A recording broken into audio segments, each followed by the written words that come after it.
Hey, how's it going?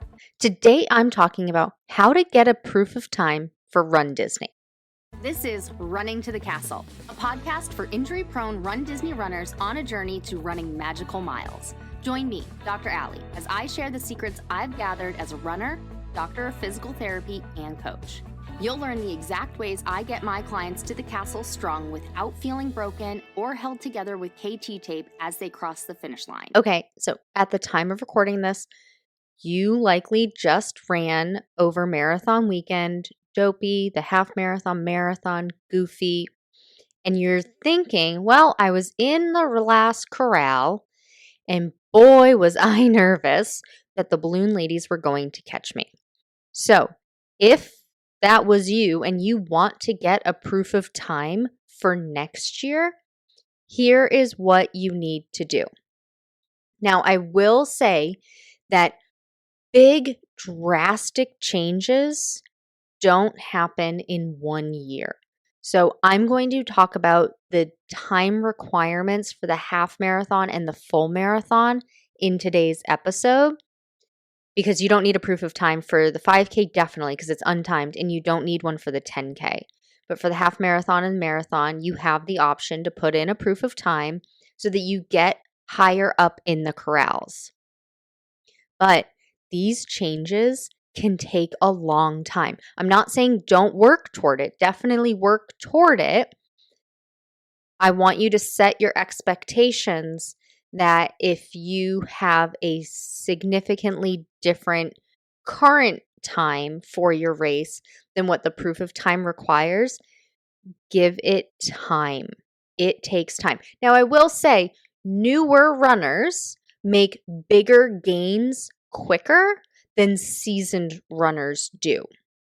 What I mean by that is a seasoned runner who's already running, let's say, a 4-hour marathon, it will take them longer to get to a 3-hour, 30-minute marathon than, say, somebody going from an 8-hour marathon to a 7-hour marathon.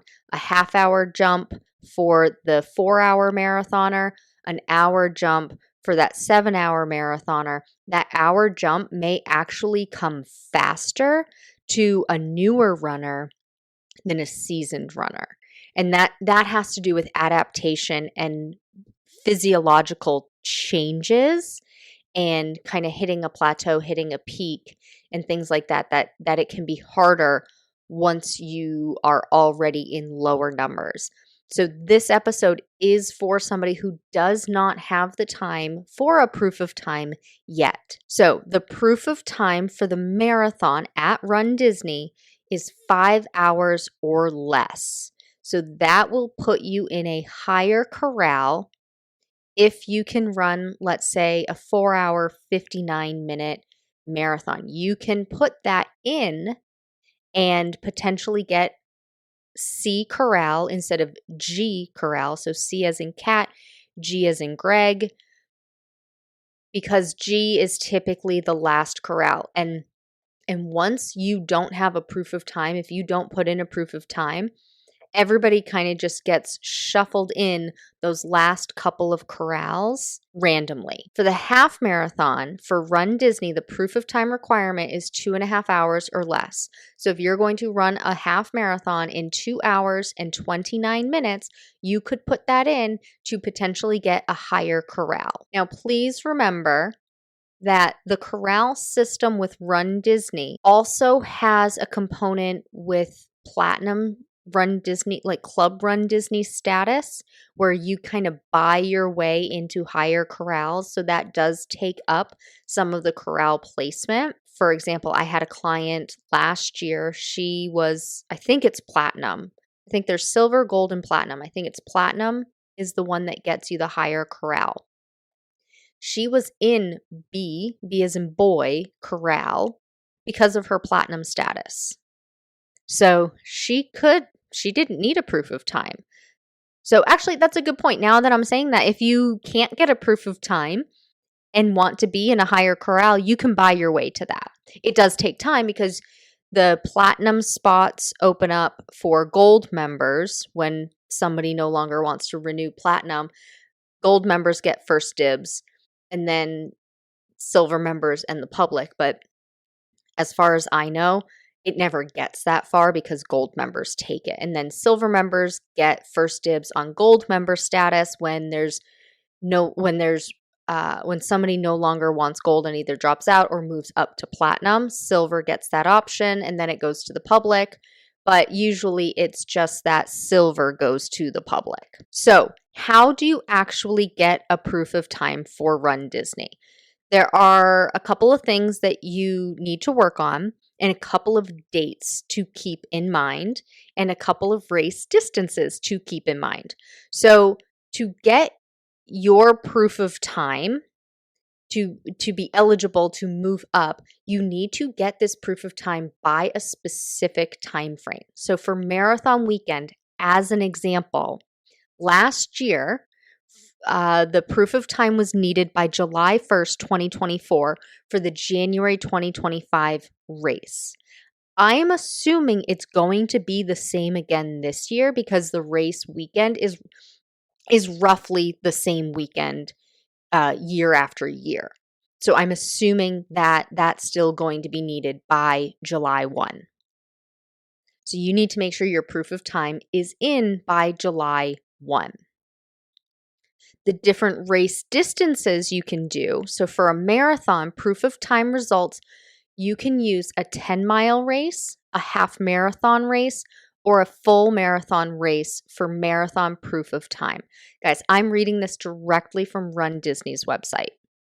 For a half marathon proof of time, you can use a 10K, a 10-mile, a half marathon, or a full marathon. Again, getting this directly from runDisney. Past runDisney races may be used as proof of time. However, you will need to submit them with your race registration. Okay, so if you're using a previous runDisney race, you need to use the race that has already been completed by the time you register. If you're not using a runDisney race, you can input the data at a separate time. So on registration day, it does give you the option to choose what time you will finish the race in. If you're worried about the race selling out and you aren't using a runDisney race, you can't skip it, but you can just choose the greater than 5 hours for the marathon or greater than 2.5 hours for the half marathon. And then you don't need to input your proof of time at that time. But if you're using a previous runDisney race, you do need to do it at that time. Okay?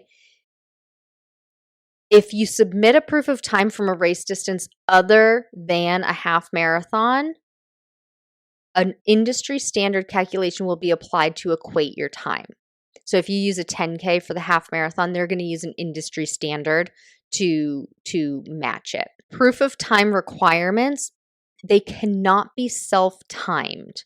They can't be training runs. They can't be virtual runs.